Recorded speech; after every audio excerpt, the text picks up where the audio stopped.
There's a perfectly good rationale for why the military technology on Pandora looks so almost 21st century. The idea was always to figure out how to make it feel familiar and yet futuristic at the same time. And that blend of familiarity and futuristic hardware is in the helicopters as well, you know. You've got the Scorpion gunship, you've got the Samson gunship, which is a heavy lifter, and then you got the big Juggernaut gunship, which is the Dragon, which is almost like a mini flying aircraft carrier. One of the vehicles that took the longest to actually get from, you know, a scribble on a notepad to something in 3D was the Samson, you know, a troop-carrying kind of helicopter-like vehicle with twin rotors. In the process of developing it, we had to go through and really evaluate, like, what would these surfaces do, how would these rotors work, and Jim knew all about how he wanted the tilt rotors to operate. We had that all figured out according to his understanding of the technology. Steve Ingram and his team of effects wizards, you know, the practical effects guys down in New Zealand, built this Samson mock-up, and it was amazing. It was actually fun to fly around in that thing. It felt like a real helicopter. You know, I told him to be as truthful to real helicopter controls as he could be. He actually got real helicopter controls and put them in. And as a helicopter pilot, it was great to sit in that cockpit and just work the collective and the cyclic and see the pedals working properly and all that. You felt like you could fly that thing. You felt like it could just take off. Of course, it didn't have all its rotor system and all that. We added that all in CG later. But they had to work out how they were going to fly this thing, how they were going to land it with a crane, how they were going to do it safely, how they were going to put 10 people in it and fly it safely and land it safely. And we got it all to a point where this kind of suite package existed, which was a plan, a 3D model, and the sets, and the seats, and the canopies, and the cockpits, and we handed that over to a consultant who was a future aviations expert. And he just said, I think you should take them out and fly them. It looks like it worked to me, so we felt pretty good that we'd gotten in that sweet spot where it had that believability factor pretty high. One of our small attack vehicles.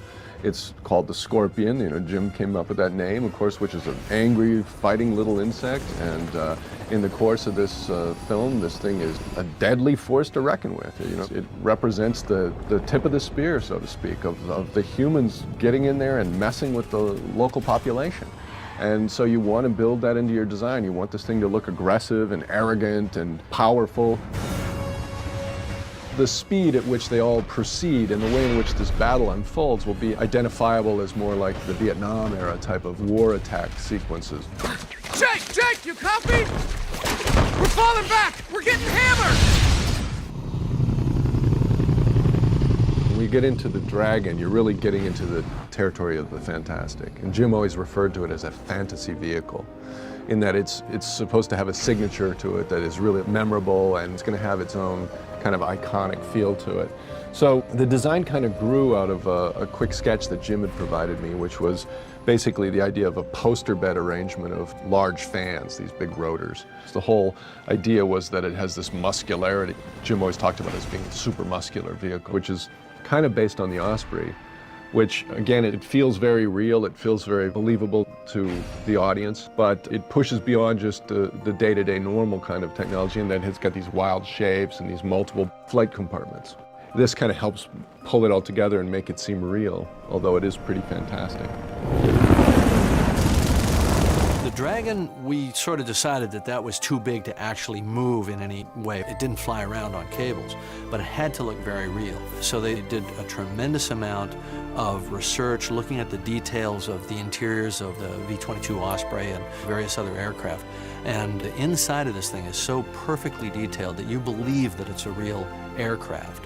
And I think the finish work that the New Zealand set builders did is just incredible on this movie. I've never been in sets this good. And I think I might have scared them a little bit and said, look, we're coming with our 3D high-definition cameras, and there's no place to hide. Everything has to look real. But they stepped up to that challenge, and I think everything does look real. When you're approaching things, even inanimate objects, oftentimes you'll find, if you listen carefully to what the director's saying, or if you just think about it in terms of the story, they do have to have a narrative quality to them. And so you want to build that into your design. You want this thing to look just powerful. And so you do bring the emotional ideas into the process, and you, through the skills that you've developed and your understanding of forms and other technologies, you try to eke your own little kind of poem, if you will, of technology or shapes that read whatever the story component is. And that's what you hope to get on screen.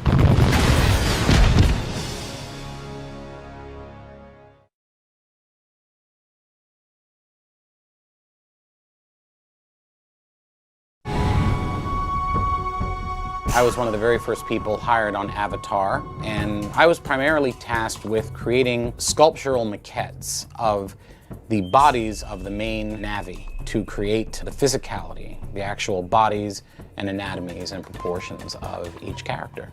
I think we got inspired by Jordu that sculpting was still a very valid way for us to imagine these creatures and characters. And of course, the Stan Winston guys had always used clay sculpts, and they did every single character. Jake's avatar and Neytiri and all of the other Na'vi characters and so on were all created in clay before they went into 3D CG characters. It's drawings first, then clay maquettes, just simple clay sculptures, and they can be really, really rough.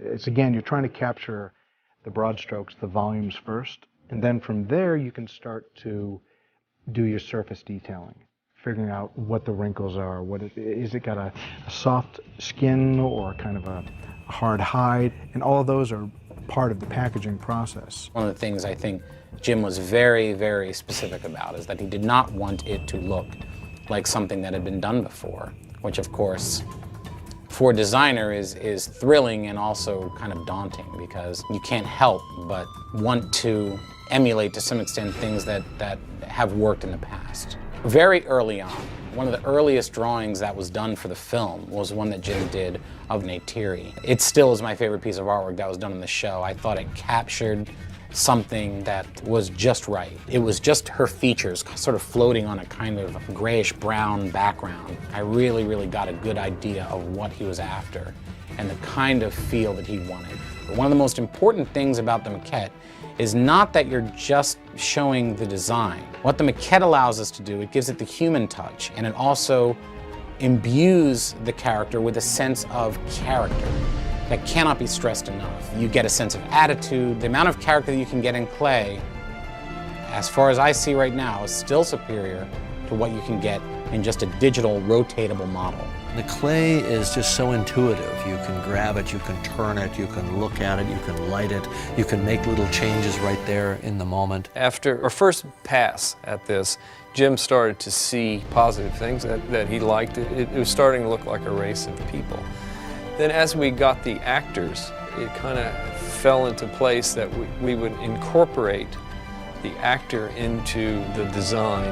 The other purpose that a maquette has is a scannable reference. Let's say this character, Neytiri, she was taken to a company called Gentle Giant that does 3D scanning, and they, with a laser, scanned every aspect of this sculpture. That is then transferred into a digital model, which can then be cleaned up and used for the actual film.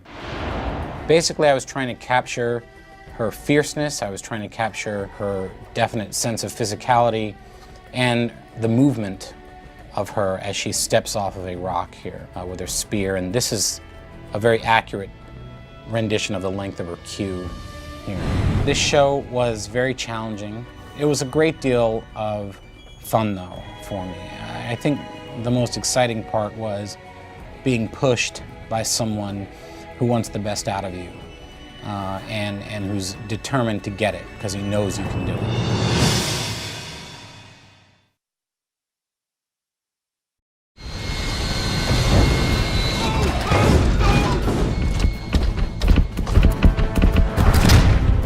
Well, this is the amp suit. Basically, in a nutshell, is an amplifier of a human operator. It's, super hydraulics are all very strong, so they can crush buildings and do all the things that like a tank would do. The AMP is an acronym for Amplified Mobility Platform. In this particular instance, the amp suit itself is more like a vehicle. The operator stands in his canopy and is in an interface that takes his movement and translates them to the outside limbs, so that when the operator moves its hands, like let's say 10 inches, the machine might move at 20 feet.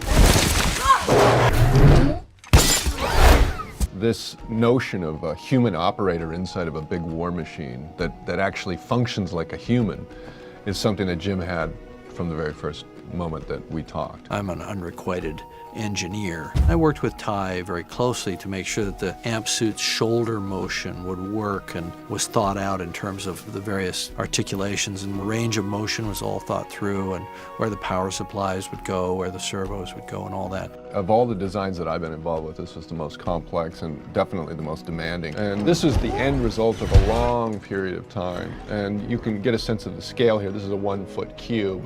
So this is a 13-foot tall vehicle. And again, you know, this one I think more you can see that the canopy is very much like a traditional helicopter canopy. And then the suit itself is very kind of simplistic in the sense that it doesn't have a lot of artifice and not a lot of extra parts in that whole Japanese anime kind of way, but very much like construction, heavy military, just badass ass-kicking kind of machine technology. Charlie 2-1, watch your spacing. Eyes up, check that overhead. Everything about this machine works properly. There's no cheats here. It's not going to be one of those magical machines that's going to do things and you're going to go, well, I guess it could.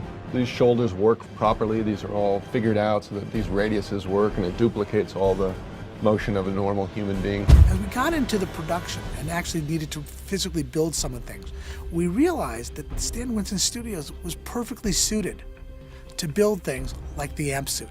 And they went and they manufactured the amp suit. Not an easy piece to figure. There was engineering behind it. It had to stand up. It had to work out there on the physical set. We had to be able to take off the cockpit and put it on a motion base and operate it that way. We had to be able to take off the canopy. The canopy had to be able to open and close.